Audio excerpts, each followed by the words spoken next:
मजीद अच्छी वीडियोस के लिए हमारे चैनल को सब्सक्राइब कीजिए। पाकिस्तान के अहम शहर में गोरकन एक खतून की कब्र खोदने लगा तो क्या अजीबोगरीब वाकया पेश आया। इस कब्र में दफन होने वाली नेक खतून कौन सा नेक अमल करती थी, जानकर आपकी आंखों से भी आंसू टपक पड़ेंगे। आज से 15 साल पहले की बात है। हमारे मोहल्ले में एक गोरकन रहता था जो फोत हो चुका है। नाम मोहम्मद यूसुफ था। मजबूत जिस्म और बड़ी बड़ी आंखें जिनमें नूर ही नूर भरा हुआ था। ईमान उसके चेहरे से छलकता था। अरेस चेहरा उसकी एक ही रूटीन थी, सुबह घर से निकलता और शाम को कब्रिस्तान से वापस आता था। हमेशा रास्ते के एक तरफ होकर चलता था और किसी की तरफ बुरी नजर से नहीं देखता था। एक दिन मोहल्ले के पढ़े लिखे लड़के इकट्ठे हुए और यूसुफ से कहने लगे कि आपकी सारी जिंदगी कब्रिस्तान में गुजरी है, हमें कोई वाकया सुनाए। ये सुनकर यूसुफ संजीदा हुआ और लंबी सांस ली और कहने लगा, आज मुझे 27 साल हो गए हैं, मैं कब्रें बना रहा हूँ। मेरे साथ एक ही वाकया गुजरा है। गर्मियों की दोपहर थी। कुछ लोग मेरे पास आए कि बाबा जी कब्र बनानी है। मैंने पूछा कि आदमी है या औरत।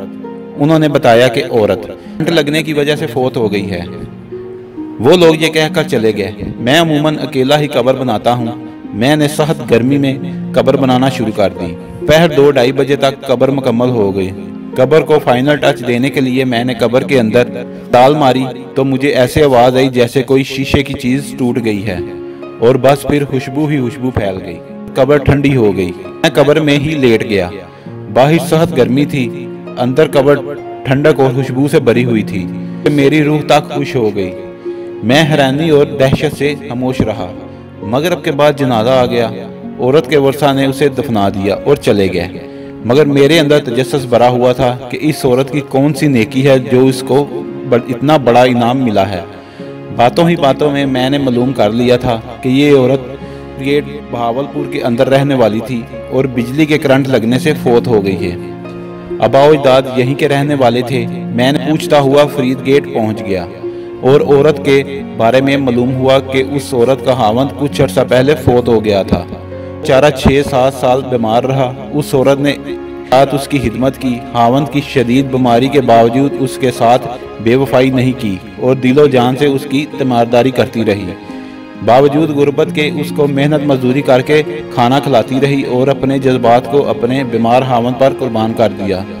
जो लोग अल्लाह ताला की रज़ा की खातिर बेलौस इंसानियत की खिदमत करते हैं और अपनी रातें भी अल्लाह की राह में जागते हैं, उन्हीं लोगों के बारे में अल्लाह ताला ने फरमाया है कि मैं ऐसे ऐसे इनामात दूंगा कि जिसको किसी ने आंख से नहीं देखा और किसी ने तसव्वुर भी नहीं किया। नसीब हैं वो लोग जिनकी कब्रें खुशबू और ठंडक से भरी हुई हैं।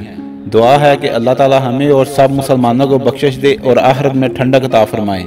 अगर आपको हमारी आज की वीडियो अच्छी लगी है तो इसको लाइक और शेयर करें और कमेंट्स में अपनी राय का इज़हार जरूर कीजिए। शुक्रिया।